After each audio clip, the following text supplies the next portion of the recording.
It builds character to be a New York Jets fan. I'm here for the smoke. Dolan is a terrible owner. Mike Trout is by and large the best player in Major League Baseball. Nobody would notice him just walking down the street. I don't even think the ink was dry on his contract and he got fired.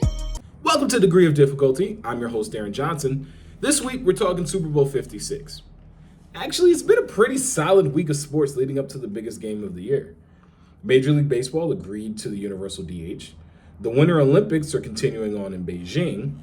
And the NBA trade deadline offered us a remake of Crocodile 2, this time in Brooklyn. Eat your heart out, Paul Hogan. But the major story, of course, this week is the Super Bowl. The Cincinnati Bengals and the Los Angeles Rams.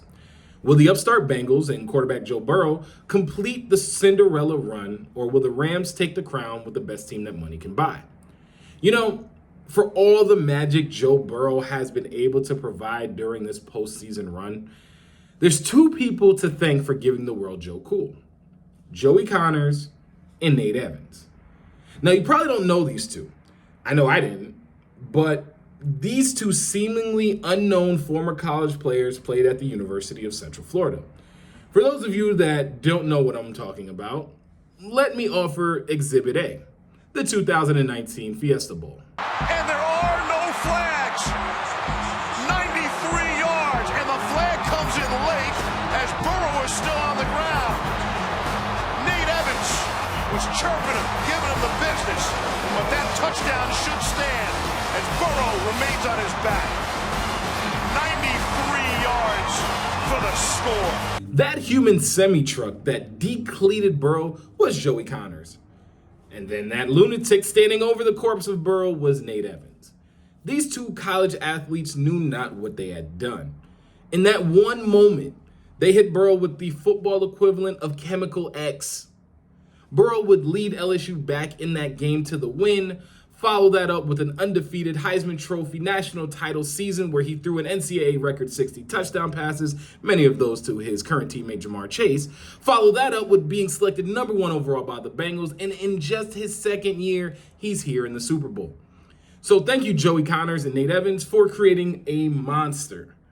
Now, speaking of monsters, the Rams' key to victory tomorrow will be their pass rush, which boasts Super Bowl 50 MVP Von Miller and 3-time Defensive Player of the Year Aaron Donald. We've seen dominant pass rushes lead teams to huge postseason wins before. The Giants against Brady and the Patriots in 2007, the Giants against Brady and the Patriots in 2012, and the Jets against Brady and the Patriots in 2010. But seriously, we especially saw it on full display last year as Patrick Mahomes spent the entirety of Super Bowl 55 playing 1-on-11 with the Tampa Bay Bucs defense. And after the Bengals offensive line gave up 9 sacks in the divisional round win over the Titans, they've been the most scrutinized offensive unit in recent memory. The question will be, can this offensive line withstand the pressure and hold up against the formidable Rams pass rush? Or will Donald and Miller hit Burrow with the Raikage Killer B double Lariat?